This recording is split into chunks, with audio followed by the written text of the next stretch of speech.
विधानसभा निवडणुकांच्या पराभवानंतर राज ठाकरे पहिल्यांदाच नाशिकच्या दौऱ्यावर जाणार आहेत आणि 2 दिवसांच्या नाशिक दौऱ्यामध्ये पदाधिकाऱ्यांसोबत ते आढावा बैठक सुद्धा घेतील। आगामी स्थानिक स्वराज्य संस्थांच्या निवडणुकांसाठी राज ठाकरेंचं नाशिककडे लक्ष पाहायला मिळत आहे आणि मागील सिंहस्थ कुंभमेळ्यामध्ये नाशिकमध्ये मनसेची सत्ता होती।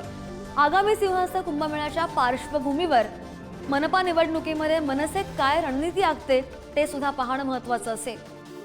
आपण जर पाहिलं 2009ला मनसेचा नाशिकमध्ये 3 आमदार निवडून आलेले होते आणि पालिकेमध्ये 40 नगरसेवक असल्यानं सत्ता होती।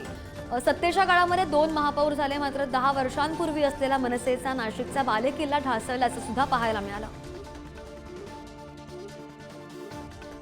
अधिकची माहिती घेऊन आमचे प्रतिनिधी किरण ताजणे आपल्या सोबत आहेत। किरण, आपण पाहतोय निवडणुकांनंतर राज ठाकरेंचा हा पहिलाच नाशिकचा दौरा, कसं महत्त्व प्राप्त होतं या दौऱ्याला आगामी निवडणुकांच्या अनुषंगाने, आणि नेमकी राज ठाकरेंची रूपरेषा या दौऱ्याची कशी असणार आहे?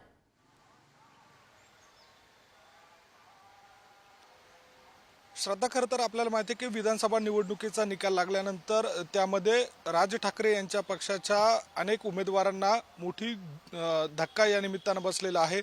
नाशिकमध्ये जर बघितलं तर 4 उमेदवार दिलेले होते, त्या 4ही उमेदवारांपैकी दिनकर पाटील वगळता फारसं कुणाला चांगलं यामध्ये जे मतदान आहे ते मिळालेलं नाहीये। एकूणच जर बघितलं तर पक्षाची जी एकूणच स्थिती आहे ती बघता आता 2017 मध्ये जे नगरसेवक निवडून आले होते 5 ते 6, त्यापैकी अवघे 2 नगरसेवक आता राज ठाकरे यांच्या सोबत राहिलेले आहेत।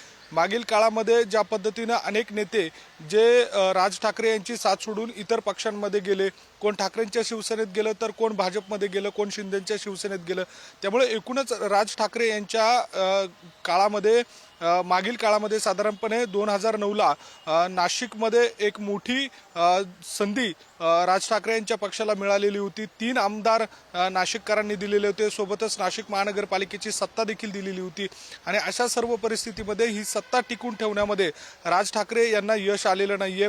जवळपास 5 वर्ष या सगळ्या दरम्यान सिंहस्थ कुंभमेळा देखील एक त्या दरम्यान काम करण्याची संधी राज ठाकरे यांच्या पक्षाला मिळालेली होती, मात्र आता पुन्हा एकदा सिंहस्थ कुंभमेळा येतोय। त्या सगळ्या पार्श्वभूमीवर स्थानिक स्वराज्य संस्थांच्या निवडणुका देखील आहे। या निवडणुकीमध्ये चांगला परफॉर्मन्स करण्यासाठी राज ठाकरे खरं तर रणनीती आखतील अशा स्वरूपाची अपेक्षा पदाधिकारी आणि कार्यकर्त्यांना आहे। त्या सगळ्या अनुषंगाने नाराजांची आज एक महत्त्वाची बैठक देखील पार पडणार आहे। त्यावेळेला नेमकं त्यांचं म्हणणं काय आहे हे राज ठाकरे जाणून घेणार असल्याची माहिती मिळते।